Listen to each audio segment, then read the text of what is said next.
Hey everybody, I'm Captain Tommy Scoville. You're on the lifeboat. People, it is 5 o'clock. You know what that means.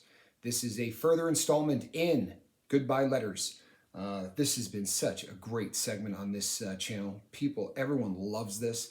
The amount of positive feedback and the amount of people who are coming here and saying that, they heard so-and-so's letter and they wanted to come and check out the channel.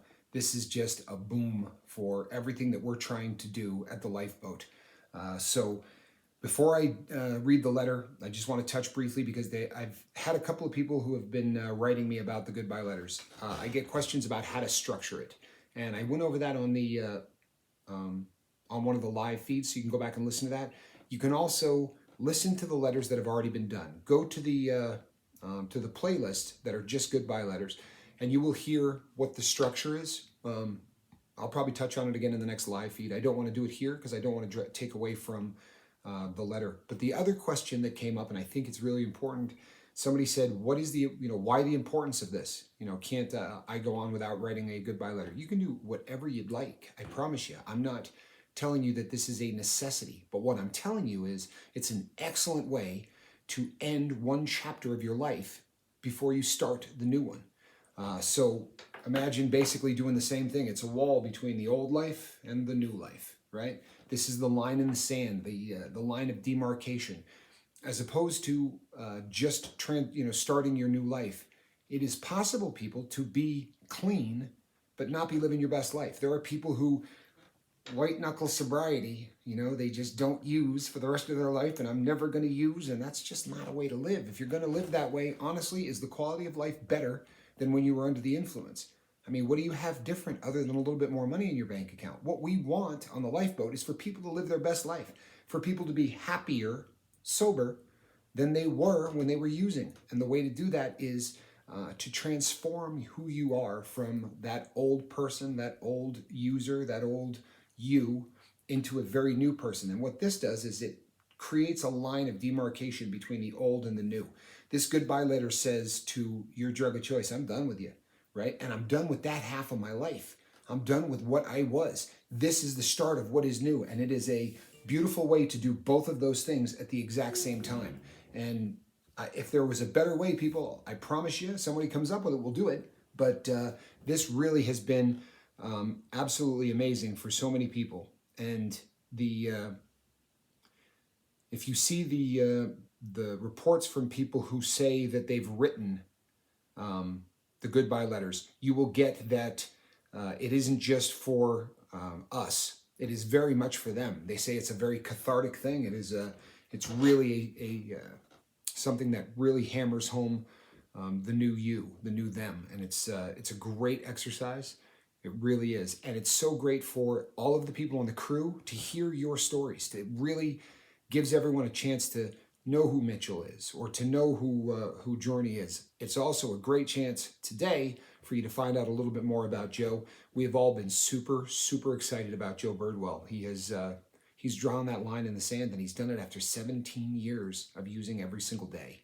He says, and he's told the group this, I'm not saying anything, out of school.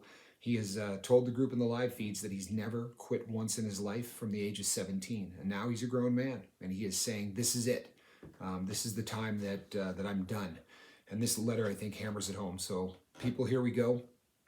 It says, to Crystal, I'm writing this goodbye letter to you, and I mean every word of it. When I first saw you as a child, I witnessed the damage that you could do to a person and to a family, to a home that once thrived. I watched you rip it apart without remorse, and I vowed to never give you a second glance. I became a teenager, and my brothers and family and friends all thought that you were just the best.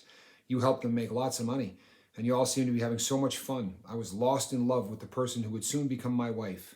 Somehow, you still caught my attention. How, I do not know. It wasn't your beauty or your charm. Hell, your nickname was ugly. But I was so in love with the woman that I would have never been unfaithful or dishonest for that matter. Yet somehow, I gave in one time to you, and I couldn't let go. If I would have only known then what I know now, how strong your grip was, how evil you are. You made me feel like I was on top of the world, like I had ideas. I was outgoing. I felt more alive than I ever had. I quickly became so involved with you that I spent every moment, every decision, every memory, all the life in me revolved around you. I couldn't do anything without you. I became very unhappy and lost and miserable day after day, weeks into years, void of my conscience and my feelings. I lost loved ones and friends and couldn't even mourn because I was so brainwashed. I put my family through hell for you. I took from them what wasn't mine to take. Precious time that can't be bought. You took my dad's life and destroyed my whole world. You never even had remorse. You turned me into this ugly, selfish person that could never be me. You lied to me and told me that it was going to be all right. You let me grow here and there and live with a mask like I was clean. You never let me go. You used me to destroy so many people's lives. How could you? The choices I made, thanks to you, were so horrible I could never look at myself right. You made me believe that I was okay, even let me go to church like I was doing all the good. But you knew the whole time what you were doing. You were robbing me of the last little bit of hope I could find. You are so evil. I hate you. Now I've wasted over half of my life serving you, believing that this was the best life for me, that there was no hope of me ever living without you, believing that this was the best me. But you're wrong. I know there is a better Joe, a real husband and a real dad, a real child of God. I'm going to take it day by day, one step at a time. With every moment, I'm going to shine a little more and a little more until I look back and you're so far gone that I can't even remember your face or the pain that you caused. I won't even worry of what you stole because I'll have so much genuine life that it won't matter. And then he tosses up the deuces and he walks away. This, people, is this is a beautiful letter. This is Joe Birdwell from the heart. You all know who Joe is. If you've been on any of the live feeds, Joe makes sure that he pops into all of them and has really connected very quickly with all of the people here on the boat. Joe, you're a great man. This is, sorry, my neck is still jacked. Joe, this is for you. This is the way that you're attacking sobriety, the way that you're taking all the steps necessary to make this work is absolutely, it's gotten all of our attentions and we're all so proud of you. We really are. And we're going to be here for you every step of the way. Thank you for opening up and sharing. I know that with your circumstances, this is a difficult road. You know it. We know it. You've been very open and honest with us about what's ahead for you. And we know that this isn't going to be easy, but I want you to know that we're here for you every step along the way. Thanks again for taking the time to write this down and share with us. It's and the amazing thing, people, is if you were never on the live feeds, Joe was the guy that came on and said, I'm having such a hard time putting this thing into any kind of format. Well, you nailed it, Joe. You certainly came around on figuring out exactly how to do this and do it beautifully. And it's a really touching letter, and I couldn't be happier that you were willing to share this with us.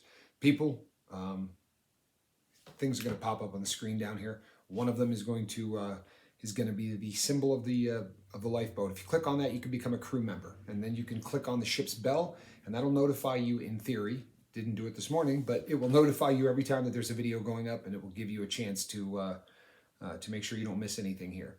Also, over here on this side, these are going to be videos you can watch.